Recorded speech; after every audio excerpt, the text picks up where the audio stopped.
Painted painless learning.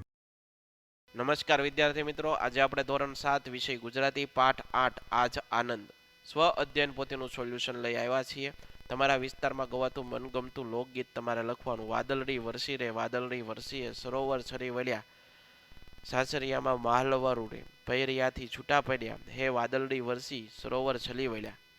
મારા પગ કેરા કડલા રે, વીર મારો લેવા હાલ્યો, હે વીરા લઈને વેલો આવજે રે, સાસરિયા મારા ઘરે બેઠા, હે વાદળડી વરસી રે. આખી કાવ્ય પંક્તિ છે, તમે જોઈ શકો.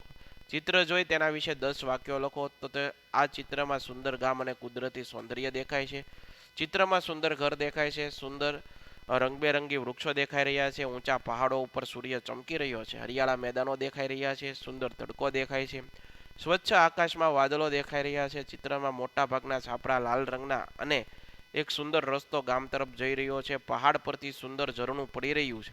જંગલોની વચ્ચે એક પુલ દેખાઈ રહ્યો છે, જેની નીચે ઝરણાનું પાણી વહી રહ્યું છે. મને ગમે તેવું સુંદર દૃશ્ય આ ચિત્રમાં દેખાઈ રહ્યું છે. ગામમાં રહેવાનું મન થાય તેવું સુંદર ગામ છે. મિત્રો, હજી સુધી તમે અમારી પેન્ટેડ એપ્લિકેશન ડાઉનલોડ નથી કરી તો ડાઉનલોડ કરી લો, જેની અંદર દરેક વિષયના સ્વાધ્યાય પોથી, એકમ કસોટી, સ્વ અધ્યયન પોથીના સોલ્યુશન સાથેના વિડીયો મળી રહેશે. ધોરણ 9-10ના વિદ્યાર્થીઓ માટે લાઈવ વિડીયો લેક્ચર, દરેક વિષયની વિષયવાઇઝ પીડીએફ પણ પ્રોવાઈડ કરવામાં આવશે. ભાવનગરની અંદર વસવાટ કરતા હો તો તેના માટે ધોરણ 8 થી 12ના તમામ વિષયોનું કોચિંગ પૂરું પાડતું કોચિંગ ઇન્સ્ટિટ્યૂટ એટલે કે આલ્ફા એકેડમી ભાવનગર ખાતે કાર્યરત છે. એમાં જોડાઈ શકો. યુટ્યુબની અંદર તમને અમારા વિડીયો ગમતા હોય તો અમારી યુટ્યુબ ચેનલ છે પેન્ટેડ યુટ્યુબ ચેનલ, એ હજી સુધી સબસ્ક્રાઇબ નથી કરી, સબસ્ક્રાઇબ કરો. નીચે આપેલા શબ્દોનો યોગ્ય ક્રમમાં ગોઠવી તેનું એક વાક્ય બનાવો. વીજળી, ચોમાસામાં વીજળીના ચમકારા થાય. ગડગડાટ, ચોમાસામાં વાદળો ગડગડાટ ગર્જના કરે. વરસાદ, વાદળોનો ગડગડાટ વચ્ચે વરસાદ પડી રહ્યો. ખેડૂતો, વરસાદ પડવાથી ખેડૂતો મલકાઈ રહ્યા છે. બળદ, તો ખેડૂતો બળદ લઈને ખેતરમાં જઈ રહ્યા. વરસાદ સારો થતાં ખેડૂતો વાવણી કરશે.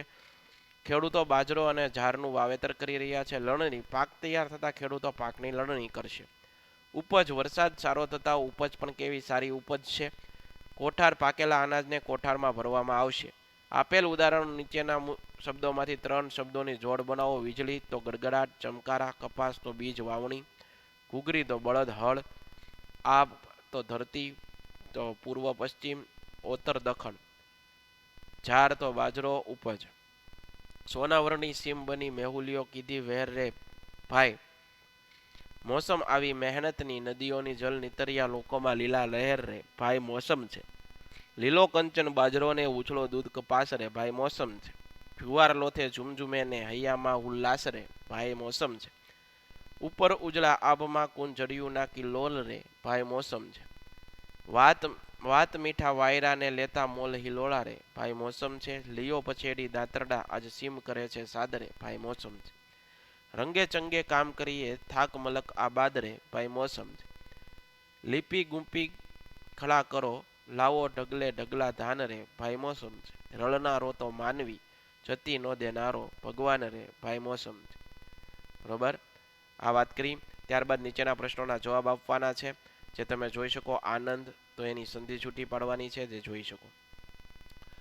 ખેડૂતો, નીચેના પ્રશ્નોના જવાબ. ખેડૂતો, વરસાદ આવે ત્યારે આનંદ થાય. ત્યારે તમે ક્યારે આનંદ થાય? મને ઉત્તરાયણ આવે ત્યારે આનંદ થાય, જેમાં પતંગ ચગાવવાની ખૂબ મજા આવે. મને દિવાળી આવે ત્યારે પણ આનંદ થાય. ઉનાળા બાદ ચોમાસાનો પ્રથમ વરસાદ આવે ત્યારે ખૂબ આનંદ થાય. પરીક્ષામાં પેપર સારું જાય ત્યારે આનંદ આવે. મારા મિત્રને મળવાનું થાય ત્યારે આનંદ આવે. વરસાદ પડે ત્યારે તમે શું કરો? વરસાદ પડે ત્યારે હું વરસાદમાં પલળવા જઈશ. પાણીમાં કાગળની હોડી બનાવીને તરાવીશ. પાણીમાં મિત્રો સાથે સબસબિયા કરવાની ખૂબ મજા આવે. શેરીમાં એકબીજા પર વરસાદનું પાણી છાંટવાનો ખૂબ એનો આનંદ આવે. વરસાદને લગતા 5 શબ્દો લખી અને તેને વાક્યમાં પ્રયોગ કરો. વીજળી, વરસાદમાં વીજળીના ચમકારા થાય છે. ચોમાસામાં વાદળો ગડગડાટ કરી રહ્યા છે. વરસાદ આવતા જ વાદળો રંગ બદલે છે. વાવણી, વરસાદ સારો થતાં ખેડૂતો વાવણી કરશે. હરિયાળી, વરસાદ આવતા જ ધરતી પર હરિયાળી છવાઈ જાય. ચોમાસાની ઋતુ સિવાય વરસાદ આવે ખરો? આવે તો તેને આપણે શું કહીએ? તો એને આપણે શું કહીએ છીએ? માવઠું કહીએ. લોકગીત એટલે શું? લોકગીત એટલે લોકો વડે ઘડાતું ગવાતું ગીત. લોકગીતનો રચનાર હંમેશા પડદા પાછળ રહેતો હોય. તેની પાછળ નામઠામ વિશેષ આપણે ભાગ્યે જ માહિતી મળતી હોય. ક્યારેક કૃતિ કોઈ વ્યક્તિનું સર્જન પણ હોઈ શકે. ક્યારેક કોઈ એક કરતાં વધુ વ્યક્તિ પણ પોતાના આનંદ ખાતર કોઈ ગીત ગાતા હોય, તો એમાં પણ લોકગીતનો ઢાળ મળી જતો હોય છે. નીચે આપેલા ઉદાહરણ મુજબ વ્યવસાયકારોનો ઉપયોગી સાધન સામગ્રી આપેલ છે. તે વ્યવસાય કરે સાધન સામગ્રી લખો. દરજી તો કાતર, સંચો, માપ પટ્ટી, દોરા. સુતાર તો વાંસલો, ફરસી, હથોડી, રંધો, કરવત, છીણી. કડિયો તો લેલું, તગારું. આ બધા સાધનોનો ઉપયોગ કરતા હોય. ડોક્ટર છે તો સ્ટેટોસ્કોપ, પેટીસ, સ્પિગ્મોમીટર, પેન, અપ્રેન. કાચીઓ તો ટોપલી, લારી, ત્રાજવા, વજન કાંટો વગેરે. બરોબર. આશા રાખું મિત્રો આ સોલ્યુશન તમને ગમ્યું હોય છે. ફરીવાર નવા વિડીયો સાથે મળશું. ત્યાં સુધી જય હિન્દ, જય ભારત, ધન્યવાદ.